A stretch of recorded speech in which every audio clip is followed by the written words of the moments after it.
भाई जूं जूं वर्ल्ड कप करीब आ रहा है, कोई ना कोई बंदा आके पाकिस्तान को मोटिवेट कर रहा है अपनी प्रेडिक्शन से।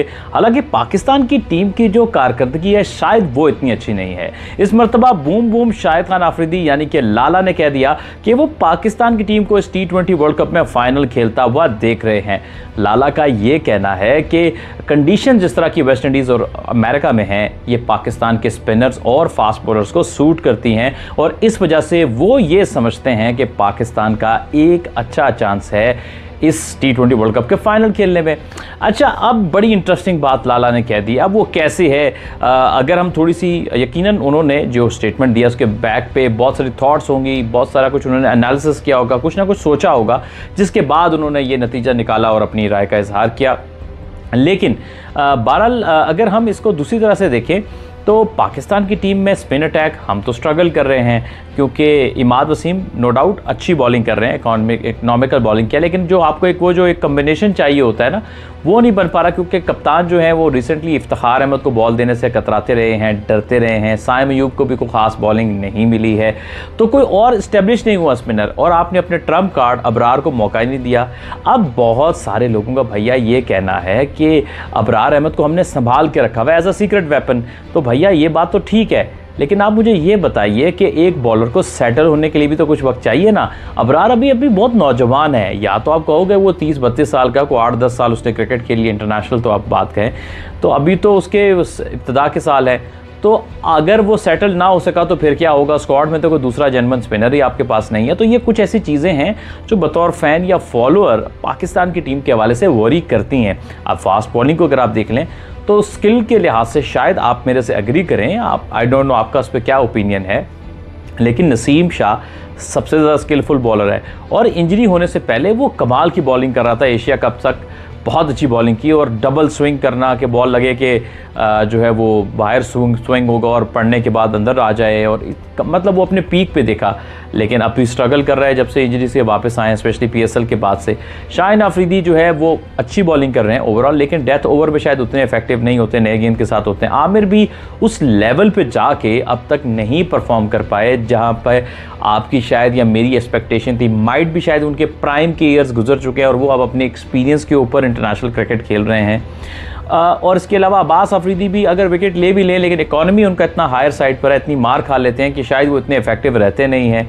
तो हारिस रऊफ अच्छी बॉलिंग की इंग्लैंड के खिलाफ, लेकिन क्या वो आगे कर पाएंगे, क्योंकि थोड़ी सी मुश्किल टाइम से वापस आ रहे हैं, इंजरी से वापस आ रहे हैं, पहले परफॉर्म नहीं हुआ था। तो ये सारे क्वेश्चन मार्क्स हैं जो कि आ जाते हैं पाकिस्तान की टीम पे। फिर बैटिंग का कम्बिनेशन, आप क्या बाबर रिजवान ही ओपन करेंगे और 3 पे उस्मान खेलेंगे, तो कितना हद तक खेलेंगे, क्योंकि अभी उस्मान ने 1 मैच खेला है, क्या वो आगे इस तरह की फॉर्म को कंटिन्यू कर सकेंगे।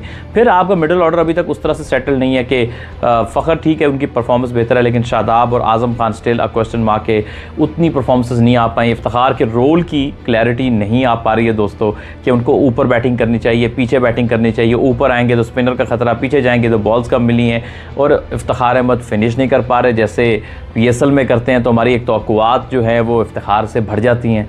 तो बहुत सारे मसाइल हैं, और इन सब मसाइल का शायद जवाब ना मेरे पास हो, ना आपके पास हो, ना किसी के पास हो। इसका जवाब अगर हो सकता है ना भैया, वो पाकिस्तानी टीम है। ये हारते हारते अचानक से 1-2 मैच ऐसे जीत जाते हैं कि जैसे पता नहीं क्या कोई नई रूह आ गई इनके अंदर, और जीतते जीते एक मैच ऐसा हार जाएंगे, कहेंगे यार अभी तो जीत रहे थे, आज खेला क्या इन्होंने, किया क्या।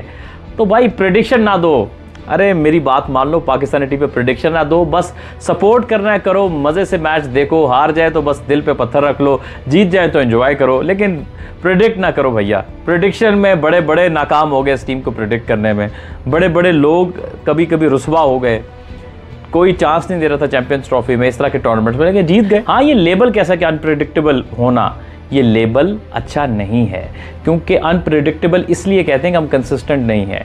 किसी दिन बॉडी लैंग्वेज बेहतर हो जाए तो जीत जाएंगे, लेकिन ज़्यादातर मैचेस में हार जाते हैं, क्योंकि हमारे अंदर कंसिस्टेंसी नहीं है, हम टैलेंट को सही डेवलप नहीं करते हैं, हमारी स्ट्रैटेजी ठीक नहीं है, हमारी कैप्टनसी ठीक नहीं है, हमारी मैनेजमेंट ठीक नहीं है, हमारे सिस्टम में स्टेबिलिटी नहीं है। तो दोस्तों ये सारे वो फैक्टर्स हैं जो बड़े काउंट करते हैं। मेरा ख्याल है कि प्रेडिक्टेबल का टैग होना अनप्रेडिक्टेबल के टैग से होने से बेहतर है। आप शायद बहुत सारे देखने वाले दोस्त भी इस बात से एग्री करेंगे। सो पाकिस्तान को बहुत कुछ मेहनत करना है आगे आने वाले मैचेस में।